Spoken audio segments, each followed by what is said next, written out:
باہر محفل میں صحابہ کرام کے ساتھ تشریف رکھتے، تو جب گھر تشریف لاتے، محفل برخاست ہوتی، تو سب سے پہلے حضور گھر میں تشریف لاتے تو حضور علیہ السلام مسواک ڈھونڈتے اور مسواک فرماتے۔ کتنی فائدے کی چیز ہے۔ ہم لوگ اس مسواک کو بھول گئے، برش لے لیا ہے۔ کرو برش، منع نہیں ہے شرع۔ ہم یہ کہتے کہ بھی علماء کوئی نہیں کہے گا برش کرنا ناجائز ہے، حرام ہے، نہیں تو لیکن برش کو برش کے حساب سے آپ استعمال کرو، مسواک کو سنت سمجھ کر کے استعمال کرو، اور برش کو اپنے دانتوں اور مسوڑوں کی دوا کی شکل میں استعمال کرو۔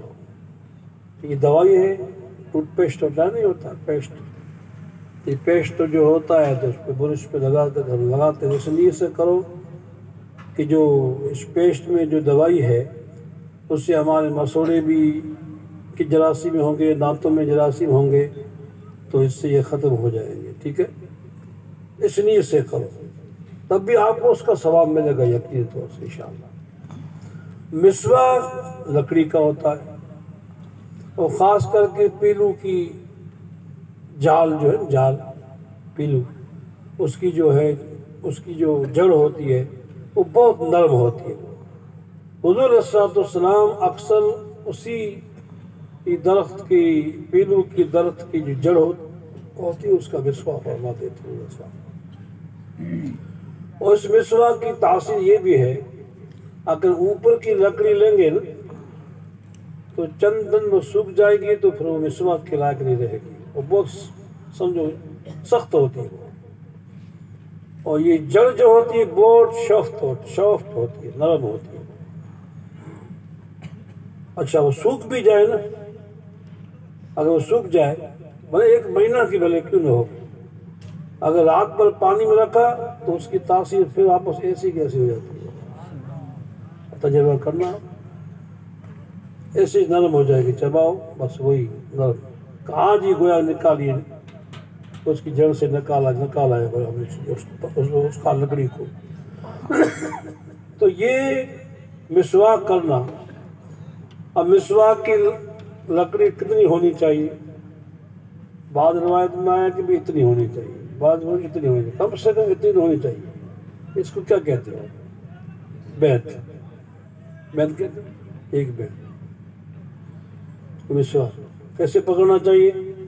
یوں نہیں پکڑنا چاہیے، ایسے پکڑنے سے مرض پیدا ہوگا۔ اس مسواک کو یوں پکڑنا چاہیے، دیکھ رہے ہو؟ پھر اس ہلکے ہاتھ سے مسوڑوں پر، دانتوں پر اس کو گھسو، مسوڑے مضبوط ہوں گے، دانت مضبوط ہوں گے، اور اللہ کے فضل سے دل دماغ صاف ستھرا رہے گا۔ بلکہ مولا علی مشکل کشا رضی اللہ تعالیٰ عنہ امام غزالی کے حوالے سے فرماتے ہیں کہ مسواک کرنی حضور علیہ السلام کی پیاری سنت ہے، لیکن اس سنت میں فائدہ کیا ہے؟ صرف آپ کے دانت اور مسوڑے مضبوط ہونا یہ نہیں ہے، اس کے علاوہ اس مسواک میں بھلائی یہ ہے کہ 70 وہ بیماریاں جن کی ڈاکٹروں، حکیموں، طبیبوں کے پاس کوئی علاج نہیں ہے، ایسے مرض سے مسواک کرنے سے اللہ شفا عطا فرماتا ہے۔ اس مسواک میں یہ فائدہ ہے۔ مسواک کے عادی بنو، مسواک کی عادت ڈالو اپنے میں، 5 وقت نماز پڑھو، نماز کے ساتھ ساتھ جب بھی وضو کرو تو مسواک ضرور کیا کرو۔ صحابہ کرام کی زندگی تو یوں تھی، وہ صافے باندھتے تھے صحابہ کرام اپنے زمانے شریف۔ روایت کرتے ہیں کہ صحابہ کرام رضی اللہ تعالیٰ عنہ کا مسواک صافے کی بل میں پڑا رہتا تھا، صافے کا بل اس میں ڈال دیا، جب ضرور پڑی نکالا، شروع ہو گئے۔ ان کو شغف تھا، محبت تھی کہ کہیں رکھ دیں گے تو بھول نہ ہو جائے، مسواک سے محروم نہ ہو جائے۔ تو مسواک ایک حضور کی سنت ہے، جو فائدے کتنے ہم لوگوں کو، چلو امام غزالی رحمۃ اللہ تعالیٰ علیہ احیاء العلوم کے حوالے سے یہ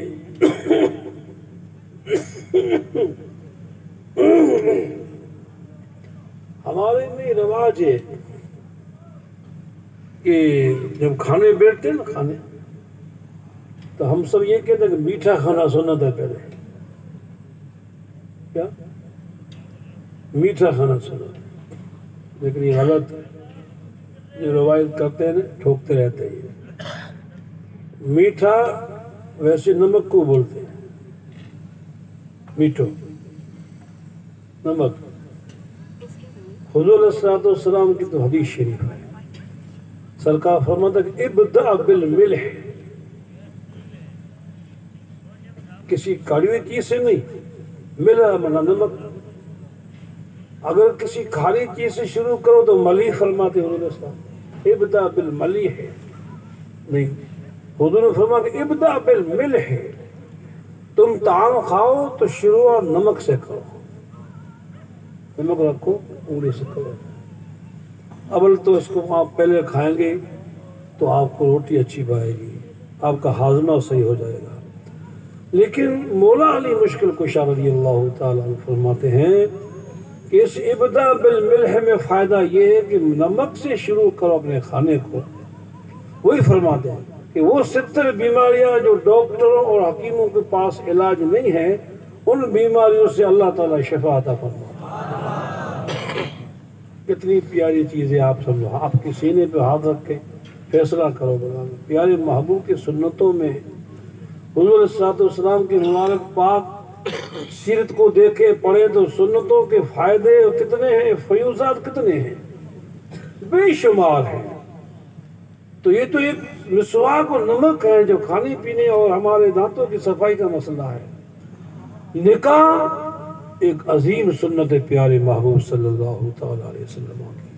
اگر بندہ اس میں سمجھ جائے کہ میں نے حق نکاح کیا ہے، اب یہ میری نگاہ کسی غیر کی طرف نہ ہونی چاہیے، میرا خیال باطل کسی اور حسن کی طرف نہ ہونا چاہیے.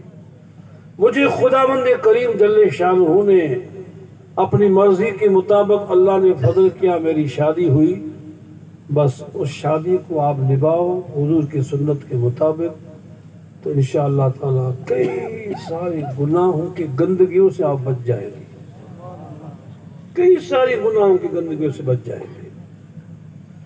بلکہ اولیاء کرام و بزرگان دین کی تو شان یہ ہے، ہم تو گناہوں سے بچ جاتے ہیں. اولیاء کرام بزرگان دین کی کئی ایسی رکاوٹیں ہوتی ہیں روحانی، کوئی کسی سنت کے رہ جانے سے اس کی روحانیت جو ترقی کرتی رک جاتی ہے، پتہ نہیں پڑتا کیوں رکی. بایزید بستامی رضی اللہ تعالیٰ عنہ سلسلہ عالیہ نقشبندیہ کے بہت عظیم بزرگ ہو کے گزرے ہیں. بس ایک ہی واقعہ سناؤں گا.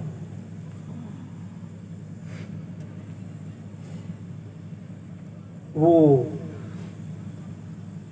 ایسے صاحب ولایت بزرگ تھے، وہ کوئی ہوتے، غوث اعظم جیسے، غریب نواز جیسے، بہاؤالدین سرکار نقشبند جیسے، بایزید بستامی جیسے حضوری کہلاتے ہیں. میں آپ کو سمجھانا چاہتا ہوں، تھوڑا سا اچھی طرح سمجھیں. تقریریں ہمارے علماء اکرام سننا. میں نے تو آپ کو ایک دینی بات اچھے لہجے میں، صوفیانہ لہجے میں آپ کو سمجھا رہا ہوں. بہت بڑے عظیم بزرگ حضوری بزرگ تھے. کسی زمانے میں جبل نور ہے نا، وہاں دیوان ہوتا تھا. دیوان کی معنی بھی آپ نہیں سمجھیں گے. حضور علیہ السلام کی خصوصی محفل ہوتی تھی. حضور کی زمانے شریف میں بھی، اور حضور علیہ السلام کے مبارک دنیا سے چلے جانے کے بعد بھی آج بھی وہ دیوان شروع ہے، وہ محفل ہوتی ہے. صحابہ کرام میں بھی چندہ چندہ 4 یار، اور ان صحابہ میں سے جو اولو العزم صحابی ہیں وہ ان کی روحانیت حضور کی بارگاہ ہوتی ہے، سارے کے سارے حاضر ہوتے ہیں۔ تو ان محفل میں حاضر ہونا، ان اولیاء کرام کو حضوری اولیاء کہتے ہیں۔ اب سمجھ میں آئے کہ نہیں آئی؟ کہ دوسری لہجے میں سمجھاؤں؟ سمجھ میں آیا؟ کم سے کم ہاں نہ تو کہو یار۔ تو بایزید بستامی ایک حضوری شخص ہے،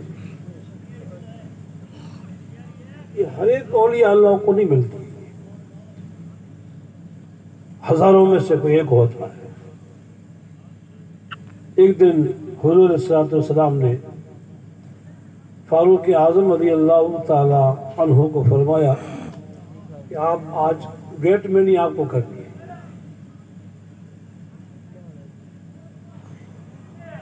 گیٹ پہ آپ کو رہنا ہے، اور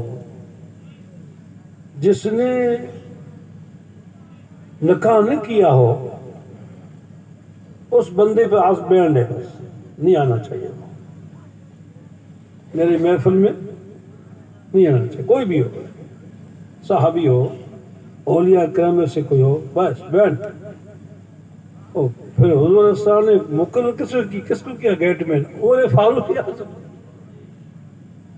اب ان کی دہشت کون برداشت کر سکے؟ کھڑے ہو گئے، آتے گئے، نکاح ہے ہاں کل، آتے گئے صحابہ کرام اولیاء کرام، نکاح پڑھا ہے، شادی ہوئی ہاں چلو۔ بایزید بستامی کی باری آئی۔ کس کی باری آئی؟ بایزید بستامی کی باری آئی، کھڑے ہو گئے۔ سرکار عمر رضی اللہ تعالیٰ وہ جانا، گیٹ سے آگے جانا چاہا، روک دیا۔ کہاں جا رہا ہے بھائی؟ تو آپ کو تو معلوم ہے ہمیشہ میں تو حضور ہی حضور، نکاح کیا ہے نہیں، بٹ نو انٹری۔ ارے بھائی حضور کی بارگاہ میں، حضور خدا کے واسطے میں واسطہ دیتا ہوں، اے عمر رحم کر دو، حضور کی غیر حاضری میرے ہو جائے گی دفتر میں، یہ غیر حاضری بھیج، میں کچھ نہیں سمجھتا، بس حضور نے فرمایا اس حکم پہ عمل کرو۔ جھگڑ رہے کیا کروں؟ نکاح کر کے آ جا، واپس لوٹے گئے، نہیں جانے دیا محفل میں۔ ٹھیک ہے، چلے گئے گھر۔ آپ کی ایک باندی تھی، پرانے زمانے میں باندی قیمت سے لے کر کے باندیاں رکھتے تھے گھر میں کام کاج کے لیے، باندی تھی۔ آپ کی عمر بڑی، اس کی عمر بڑی۔ اس نے کہا کہ میں تجھے بایزید بستامی رضی اللہ تعالیٰ عنہ گھر گئے، کہا باندی کو ادھر آ، تو آزاد ہے۔ کیا ہے؟ تو باندھی ہے تو آزاد، تو آزاد ہو گئی، لفظ منہ سے نکلا آزاد ہے، آزاد ہوگی، بس اب وہ باندھی نہیں ہے۔ پھر حضرت نے کہا مجھے تجھ سے نکاح کرنا کرے گی؟ اس نے کہا حضور اگر آپ کی تمنا دل میں خیال ہے تو میں تیار ہوں۔ 2 شاہد آئے، نکاح پڑھا، نکاح کیا، سن مسئلہ کیا، ٹھیک ہے، سنت ادا ہوئی، نکاح ہوئی، پھر واپس گئے۔ جب محفل کا ٹائم آیا تو پھر واپس گئے۔ پھر بایزید بستامی کی باری آ گئی۔ عمر فاروق اعظم پوچھتے گئے، چلو بایزید بستامی حضور کیا نکاح کر کے آئے؟ ہاں نکاح کر کے آئے، چلو۔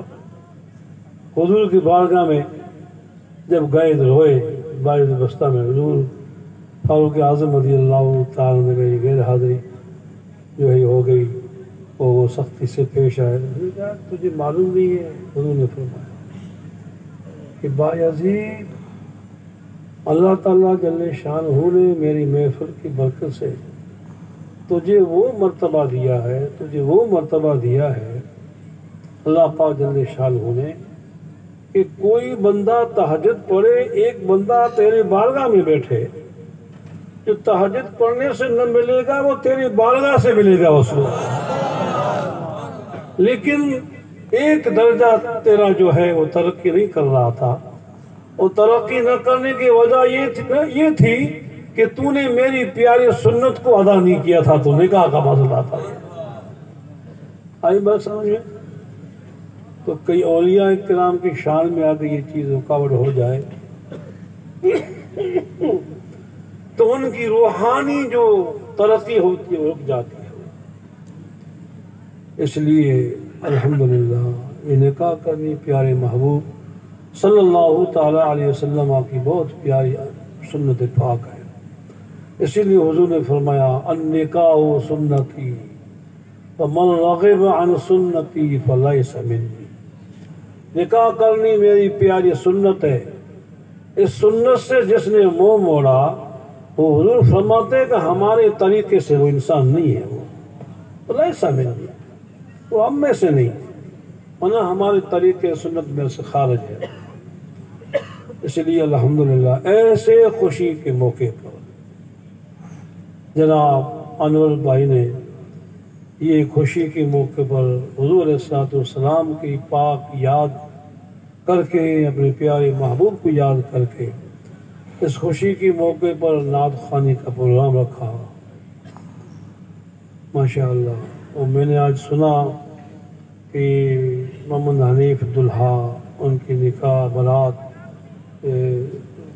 سرلو گاؤں کی طرف گئی تھی، تو وہاں بھی ماشاءاللہ محفل ہی رکھی گئی تھی، اللہ کے فضل سے کوئی ڈول نماز سے نہیں تھی۔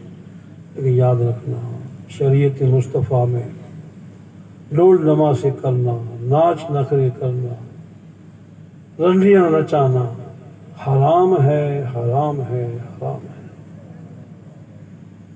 کیونکہ حرام چیز کو کر کے ہم خوشی منا ہے تو کیا رب راضی ہوگا؟ کیا اللہ کے رسول کے راضی ہوں گے؟ کیا ارے اللہ پناہ رکھے ایسی شادیوں پر تو لعنتیں برستی ہے۔ ایسے حرام کام کرنا، ناچ نخرے کروانا، رنڈیاں نچانا، ڈول ڈماسے کرنا، ناجائز گیت کھانا گانا، سارے کی ساری شریعت مصطفیٰ میں ہم مسلمانوں کو حضور کے امتی ہونے کے ناطے سے حرام ہے۔ اپنے گھروں کے پابند بنو۔ شادی بیاہ اگر دلہا خود ہی پابند ہو جائے کہ میری شادی میں اگر اس طریقے سے ناچ نخرے کراؤ گے تو مجھے شادی کرنی بھی نہیں ہے، اگر یہ اٹل ہو جائے تو ماں باپ کہاں جائیں گے؟ کہاں جائیں گے؟ ہمارے کچھ کے علاقے کا ایک واقعہ یاد آ گیا، سنانا چاہتا ہوں۔ وہ شادی کی بچے کی، ان کا وہ سامنے والے کی اکلوتی بیٹی تھی، اور جس کی برات آ رہی تھی اس کا اکلوتا ایک ہی بیٹا تھا۔ وہ واقعی اہل علم تھے، شریعت کے مطابق انہوں نے باقاعدہ سے اپنے بچے کو لائے، اور بچے کو لائے باقاعدہ سے، برات آئی بہت نعت خوانی کے ساتھ، نعرے تکبیر کے ساتھ آئے۔ بچی والوں نے کہا کہ ہم تو تمہارا استقبال جو شادی کے موقع پہ جو برات کے کرتی ہے نا، ہم تو ڈول نمانے سے ناچ نخرے سے تمہیں استقبال کریں گے۔ انہوں نے سمجھایا، دلہا سجا ہوا، بسیں اتری، وہ مان نہیں رہا سامنے والا کہ میں تو ڈول نمازوں کے ساتھ استقبال کروں گا، کہ بھئی ہم نہیں چاہتے ہیں کہ حرام کام ہمارے بچے کی شادی میں ہو، نہ سننا چاہتے ہیں نہ دیکھنا چاہتے ہیں۔ وہ مانا نہیں مانا تو کہا کہ تیری بیٹی تیرے پاس رکھنا، میرا دلہا واپس جائے گا۔ سب بیٹھ گئے، بس چلو نہیں کرنے میں قابل۔ دلہا بھی ایسا تھا کہ نہیں، مجھے یہ حرام کام نہ دیکھنا نہ سننا ہے، میرے آقا علیہ السلام کی ذات راضی ہونی چاہیے، وہ کام کرنا ہے مجھے۔ بیٹھ گئے، بسیں روانہ کی، پیچھے دوڑ کے پاؤں پڑے ہوئے، مہربانی خدا کے واسطے ہماری سب کی عزت جاتی ہے کہ عزت تو کہتا ہے کہ ڈول نماز سے کروں گا، اور ہم کہتے ہیں کہ شہید مصطفیٰ کی اس میں تیری عزت رہی گا۔ اس نے توبہ کی، بڑی مشکل سے ان کو گاؤں والوں نے بڑی طبع ہم نہیں کرتے، جو آپ چاہو ہم کریں گے۔ اگر دلہا اور دلہن والے مضبوط ہو جائیں تو دوست یار کیا کر سکتے ہیں؟ کئی دوست بھی ایسے نادان ہوتے ہیں، بس اسکراتے ہیں، دلہا دلہا کے گھر والوں کو، دلہن کے گھر والوں کو اسکلاتے ہیں. یہ کیا یار شادی میں تو ایسا نہیں. شادی خوشی کا موقع بار بار تھوڑی آتی ہے. ارے بھائی بار بار تو شادی نہیں آئے گی، بار بار نخرے تو آئیں گے نہیں آئیں گے. یہ حرام کم تو بار بار تم کرو گے نا. بس ایسے ایسے لوگوں کو ذہن خراب کرتے ہیں. اس لیے دوستوں، نوجوانوں، آپ کو تھوڑا سمجھو اپنے گھروں کو. اپنے اپنے گھر میں تو کم سے کم آپ پابندی کے ساتھ رکھو. انشاءاللہ بہت بڑا ثواب ہوگا. ایسے حرام کاموں سے ہمیں بچنا ہے، ایسے ناجائز کاموں سے ہمیں بچنا ہے. جس طریقے سے شادی آج آپ سن رہے ہیں، دیکھ رہے ہیں، اس مطابق انشاءاللہ شادی ہمارے سماج میں ہو جائے تو قسم خدا کی بیڑے پار ہو جائے. بیڑے پار. ہمارے حلال کی روزی ہم کماتے ہیں صبح سے لے کے شام تک. اسی روزی کو ہم گٹر میں ڈال کر کے کھائیں تو ہماری عقل ہوگا کہ بے عقلی ہوگی؟ بتائیے. ہماری روزی کمائی ہوئی، برسوں کی روزی کمائی ہوئی، شادی کے موقع پر اس حلال روزی کو ہم حرام میں ڈال رہے ہیں. ناچ نخروں والوں کو دے رہے ہیں روپیے ہمارے. یہی روپیے کسی غریب کی شادی میں ہم دے دیں تو کتنا دل اس کا راضی ہوگا، اس کا دل کتنا خوش ہوگا. تو یہ طریقہ اپنانا چاہیے، حضور کی سنت کے مطابق چلنا چاہیے. آقا علیہ السلام کی مبارک سنتوں پر چلیں گے تو انشاءاللہ تعالی ہمارا دین ایمان مضبوط رہے گا. اور سب سے بڑی بات یہ کہ رسول پاک کی ذات راضی ہو جائے گی. حضور راضی ہو جائیں گے تو سبحان اللہ ہماری زندگی سنور جائے گی. اللہ تعالیٰ جل شانہ ہمیں اپنے نعمتوں کی شکر گزار اور شکر ادا کرنے کی خدا توفیق عطا فرمائے. ایسے موقع پر الحمدللہ ہم اپنے پیارے محبوب کو ہم یاد رکھیں، ان کے ذکر پاک کو یاد رکھیں، ان کی سیرت کو یاد رکھیں. اسی مطابق ہماری شادی ہو تو انشاءاللہ تعالیٰ یہ شادی ہماری خانہ آبادی بن سکتی ہے. اللہ تعالیٰ سے دعا ہے کہ یہ بھی شادی کو اللہ تعالیٰ خانہ آبادی فرمائے. اور اللہ ہم سب کو نیک توفیق عطا فرمائے. ان اللہ ملائکتہ یصلون علی النبی یا ایھا الذین آمنوا صلوا علیہ وسلم تسلیما. اللهم صل علی سیدنا محمد وآلہ وصحبہ اجمعین برحمتک یا نبی مشکل کشا ہو یا نبی سلام علیکہ، یا رسول سلام علیکہ، یا حبیب سلام علیکہ.